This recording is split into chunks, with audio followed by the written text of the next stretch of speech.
Hello साथियों, आपका स्वागत है। और आज के इस वीडियो लेक्चर्स के अंदर मैंने त्रिकोणमिति की पूरी थ्योरी जो था उसको समाप्त कर दिया था। लगभग सारे आइडेंटिटीज़ वगैरह जितने भी थी फॉर्मूला हमने सभी को समाप्त कर दिया था। लेकिन अब हम एक्सरसाइज के ऊपर बात करेंगे और वो एनसीईआरटी का एक्सरसाइज के ऊपर जब हम बात करेंगे तो एनसीईआरटी 8.1 से हम स्टार्ट करेंगे। एक्सरसाइज 8.1 से स्टार्ट करेंगे। तो आइए हम स्टार्ट करते हैं बगैर देरी किए हुए। और मुझे क्वेश्चन जो है वहाँ यहाँ लगाना पड़ेगा और मैं यहाँ पे देखूँगा, उसके बाद इसे सॉल्व करूँगा। तो सबसे पहले है कि त्रिभुज ABC में बी कोण समकोण है। यहाँ लिखा हुआ है कि त्रिभुज ABC में कोण बी क्या है, समकोण है। तो कोण बी समकोण होने का मतलब मैं एक त्रिभुज बनाऊंगा जिसका बी कोण हम क्या करेंगे, समकोण करेंगे। तो बी हमने एक त्रिभुज बनाया जिसका बी समकोण है और ये ए है और ये हमने सी कर दिया। और फिर कहा कि ए बी 24 है। ए से बी तक की लेंथ को कितना दिया है, 24 दिया है। और फिर कह रहा है कि बी सी हमारा 7 है, बी सी हमारा 7 है। तो निम्नलिखित का मान ज्ञात करें। साइन ए और कॉस ए का मान ज्ञात करना है। साथियों, अगर मैं साइन ए के लिए ज्ञात करूं तो ये है और सी के लिए ज्ञात करूं तो ये है, तो फिर भी हमारा ये वाला मिल नहीं रहा है। तो लिखेंगे क्या, त्रिभुज ABC में। कहाँ लिखेंगे, त्रिभुज ABC में। त्रिभुज ABC में हमने क्या पाया कि AB का जो वैल्यू है वो हमारे पास 24 है, BC की जो वैल्यू है वो हमारे पास कितनी है, 7 है। लेकिन AC जो है उसकी वैल्यू मुझे पता नहीं है। और ये चूंकि 90 है तो 90 के सामने AC जो पड़ेगा वो कर्ण है। तो ये जो हमारा AC है ये क्या है, अपने आप में एक कर्ण है और इसी की वैल्यू हमें पता अभी तक नहीं है। तो साथियों, अगर मैं बातें करूँ कि कर्ण का हो जाता है तो कर्ण का वर्ग बराबर होता है लंब का वर्ग और प्लस में हो जाता है आधार का वर्ग। ये फॉर्मूला हो जाती है। इस हिसाब से अगर मैं कर्ण का वर्ग निकालना चाहूँ तो कर्ण का स्क्वायर बराबर जो हो जाएगा वो कुछ इस तरह से हो जाएगा। लंब कितना है, तो लंब मान लेते हैं, इसके लिए तो अलग अलग लंब हो जाएगा ना। तो हम मान लेते हैं 24 का स्क्वायर है और प्लस में 7 का स्क्वायर है। तो 24 576 होता है और 7 7 49 होता है। और टोटल मिलाकर के कितना हो जाएगा, 625 हो जाएगा। और इस हिसाब से अगर हम निकालें तो कर्ण हमारा कितना हो जाएगा, √625 और इसका हो जाएगा 25 25 625। ये प्लस और माइनस दोनों होगा, लेकिन भुजाओं की लंबाई हमेशा प्लस में लिया जाता है, इसलिए हम 25 लिखेंगे। यानी इसकी जो वैल्यू हमारे लिए आ गई वो 25 आ गई। यानी यहाँ पे जो वैल्यू आ गई वो कितना आ गई, 25 आ गई। अब विभिन्न कोणों के लिए निकालना है। चूंकि हमको सबसे पहले साइन ए का मान ज्ञात करना है, फिर कॉस ए का मान ज्ञात करना है। तो हम लिखेंगे एंगल ए के लिए सम्मुख भुजा लंब होती है। ए के सम्मुख भुजा मतलब सामने की भुजा, ए के सम्मुख भुजा मतलब सामने की भुजा। ए के सामने कौन है, सी। तो लंब क्या हो जाएगा हमारा, 7 हो जाएगा। और आधार क्या हो जाएगा हमारा, 24 हो जाएगी। और कर्ण क्या हो जाएगी हमारी, 25 हो जाएगी। देखिए, जब एक चीज़ आपको मिल गई तो बाकी तो आधार ही होगा, क्योंकि सबसे बड़ी भुजा क्या होती है, कर्ण होती है। तो ये हमारा 25 हो गया। अब इसके लिए आप साइन का मान निकालेंगे तो साइन ए बराबर होता है लंब और बट्टे का कर्ण। साइन थीटा क्या होती है, लंब और बट्टे का क्या होती है, कर्ण। तो लंब हमारे पास कितना है साथियों, तो 7 है। और कर्ण हमारे पास कितना है, 25 है। अगर मैं कॉस का मान निकालूं ए के लिए तो कॉस थीटा होता है आधार और फिर होता है नीचे कर्ण। कॉस थीटा आधार बट्टे का कर्ण। आधार कितना है, 24 और कर्ण कितना है हमारे पास, तो कर्ण किधर गया, 25। 24 बट्टे का 25 हो जाएगा। ये कुछ हमारा डाटा इस तरह से सेट हुआ। लेकिन ए के लिए न निकाल कर मैं यहाँ पे अगर बात कर लूँ कि दूसरा ही क्वेश्चन कह रहा है कि साइन सी और कॉस सी का मान ज्ञात करें, तो एंगल सी के लिए, एंगल किसके लिए, सी के लिए लंब क्या हो जाएगा, एंगल सी के लिए जो लंब हो जाएगा, तो देखिए अब सम्मुख भुजा खोजिए। सी के सम्मुख भुजा तो ये 24 पड़ रहा है, तो लंब हो जाएगा 24। आधार क्या हो जाएगा हमारा 7 और कर्ण तो कर्ण है, तो कर्ण सबसे बड़ी भुजा 25 ही रहेगी। तो साइन का मान निकालना है तो साइन थीटा हो जाएगा लंब और बट्टे का हो जाएगा कर्ण। साइन थीटा लंब और बट्टे का कर्ण। लंब कितना है मेरे पास, 24। कर्ण कितना है, 25। कॉस सी का मान साथियों अगर निकालना चाहे तो कोस थीटा हो जाएगी आधार और बट्टे का क्या हो जाएगा, कर्ण। आधार मेरे पास कितना है, तो आधार जो अगर आप देखने का प्रयास करें तो यहाँ पे 7 है और कर्ण कितना है, 25 है। तो दोस्तों, इस तरह से हमने एनसीईआरटी एक्सरसाइज का ये क्वेश्चन हमारा ख़त्म हो गया। पहला क्वेश्चन को हमने ख़त्म कर दिया है और दूसरा क्वेश्चन हमारा इस प्रकार से होगा। आइए सबसे पहले इसको हम मिटाते हैं और उसके बाद दूसरे क्वेश्चन का हम आंसर करते हैं। उम्मीदें हैं कि आप इसे सीख पाए होंगे। दूसरे क्वेश्चन में हम चलते हैं।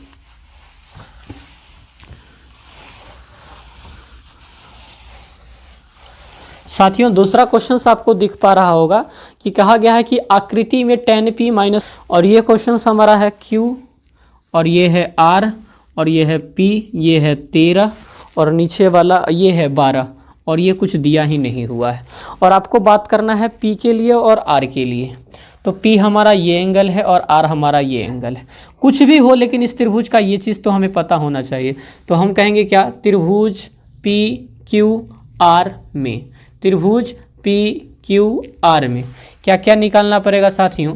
तो पी आर की जो वैल्यू है वो हमारे पास 13 है और पी आर 90 के सामने पड़ रहा है, इसलिए क्या है, कर्ण। तो कर्ण की वैल्यू हमारे पास दिया हुआ है। बाकी पी और क्यू की वैल्यू कितना है, 12, और पी क्यू और आर की वैल्यू कितना है, पता ही नहीं।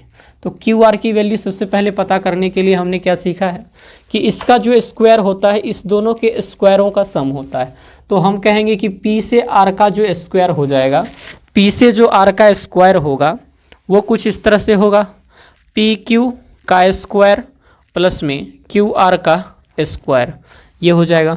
PR अपने पास कितना है, 13, तो 13 का वर्ग, और PQ अपने पास कितना है, तो 12, तो 12 का वर्ग, और प्लस में QR कितना है, सर पता नहीं, तो QR का वर्ग। ये 13 का वर्ग माइनस ये इधर इधर ले चलते हैं ना, तो 13 का वर्ग घटे 12 का वर्ग बराबर QR का वर्ग हो जाएगा। ए स्क्वायर माइनस बी स्क्वायर लगा लीजिए या फिर पूरा ही कर लीजिए, 13 13 169, 12 12 144, और ये हो जाएगा QR का स्क्वायर। ये बच जाएगा 25 और ये हो जाएगा QR का स्क्वायर। QR निकालेंगे तो रूट में जाएगा और इस QR का वैल्यू जो हो जाएगी हमारे पास वो 5 हो जाएगी। QR की वैल्यू हमारे पास कितनी हो गई, 5 हो गई। मैं यहाँ पे लिख देता हूँ 5 सेंटीमीटर। अब इसको निकालने के बाद मैं मिटाऊंगा चूँकि मेरे पास स्पेस बहुत कम है। और क्वेश्चंस में हमको निकालना क्या है, tan p माइनस का cot r। हमको डालना क्या है, tan p माइनस का cot r का वैल्यू निकालना है। तो साथियों देखिए, tan p घटे cot r का वैल्यू निकालना है। तो p के लिए लंब क्या होगा, कर्ण क्या होगा, मैं इधर कर रहा हूँ, इसको आप देख लीजिएगा, याद कर लीजिएगा, लिख लीजिएगा। देखिए एंगल p के लिए बात करें तो एंगल p के लिए लंब क्या हो जाएगा, एंगल P के लिए लंब हो जाएगा सम्मुख भुजा। तो P के सम्मुख क्या है, P के सम्मुख है 5, तो QR बराबर कितना हो जाएगा, 5 सेंटीमीटर। चलिए P के लिए हो गया लंब। आधार क्या हो जाएगा हमारा साथियों, आधार जो हो जाएगा हमारा वो हो जाएगा PR, क्या हो जाएगा, PQ, और ये हो जाएगा 12 सेंटीमीटर। और फिर हमारा कर्ण क्या हो जाएगा साथियों, ये हो जाएगी 13 सेंटीमीटर। ये हमारा किसके लिए है, P के लिए। एंगल Q के लिए अगर मैं बात करूँ, Q के लिए छोड़ दीजिए क्योंकि यहाँ पूछा है R के लिए। तो एंगल R के लिए लंब कितना हो जाएगा साथियों, तो लंब हो जाएगा हमारा, R के लिए बात किया गया है तो R के सम्मुख है 12, तो लंब हो जाएगा 12। आधार जो हो जाएगी वो हो जाएगी 5, और कर्ण जो हो जाएगा हमारा वो हो जाएगा 13। तो tan p का मान अगर हम निकालने का कोशिश करें तो tan थीटा होता है लंब और बट्टे का आधार, किसके लिए, P के लिए, और लंब बटे आधार इसकी किसके लिए, P के लिए।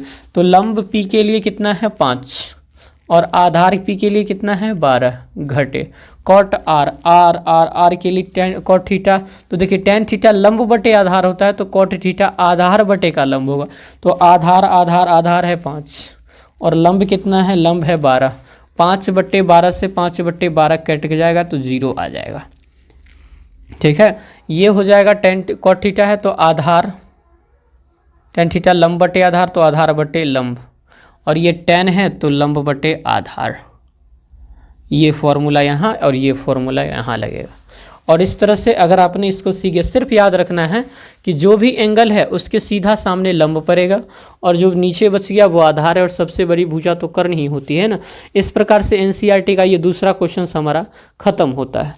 तीसरे क्वेश्चन की ओर अगर हम बातें करें तो ये क्वेश्चन मैं फ्लैश कर रहा हूँ, इसको मैं मिटा दे रहा हूँ।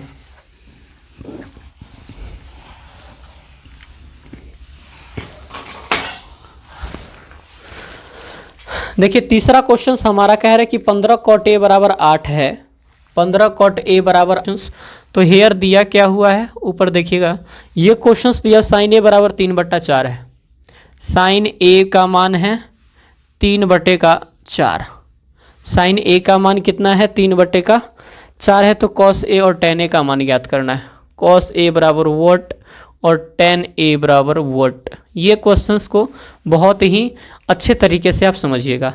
जो गिवन है वो आपके पास कितना है, देखिए जो गिवन है वो है साइन ए बराबर होता है 3/4, जबकि साइन की जो फॉर्मूला होती है वो होती है लंब, साइन थीटा लंब और बट्टे का कर्ण, यानी लंब के हमारे पास वैल्यू कितना है 3 और कर्ण की वैल्यू कितना है 4, साइन थीटा लंब बट्टे कर्ण 3/4।